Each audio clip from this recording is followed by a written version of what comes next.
Je vais vous parler des habitudes. L'autre jour, je parlais, au niveau de l'histoire des textes, des éléments qui sont rajoutés et des éléments qui sont perdus, qui sont manquants. Eh bien, au niveau psychologique, c'est un peu la même chose. Une personne peut être remarquée ou remarquable par les habitudes qu'elle a prises, mais aussi par les habitudes qu'elle a perdues. On dit souvent qu'on garde les mauvaises habitudes et on perd les bonnes habitudes.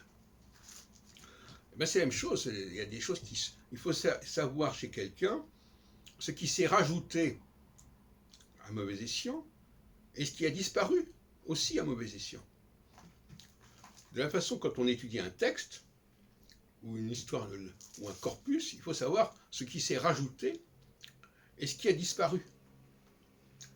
Et le rôle du thérapeute, selon moi, c'est aussi de cela. C'est de déterminer, dans une sorte de pathologie quelque part, ce qui tient à quelque chose qui est venu s'ajouter, mais aussi quelque chose qui est venu, qui est parti, qui a disparu. La personne avait certaines habitudes et les a perdues.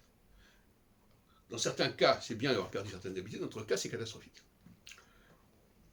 Donc, cette dialectique de ce qui est rajouté et de ce qui a été éliminé est fondamentale pour la recherche dans tous les domaines, en fait. Et il faut se familiariser avec cela. Par exemple, dans le cas de la Bible, il y a des choses qui ont été rajoutées, des choses qui ont disparu.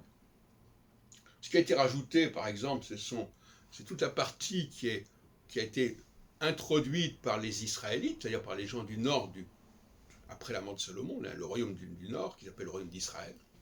Ils ont rajouté des tas de choses, notamment le livre de l'Exode, qui est truffé complètement de références à la maison d'Israël, puisqu'on parle tout le temps des fils d'Israël et Bnei Israël. Et puis ce qui a pu disparaître aussi, bien sûr, et qui également vient frelater la Bible, c'est-à-dire des éléments qui ne sont plus là, qui ont été évacués.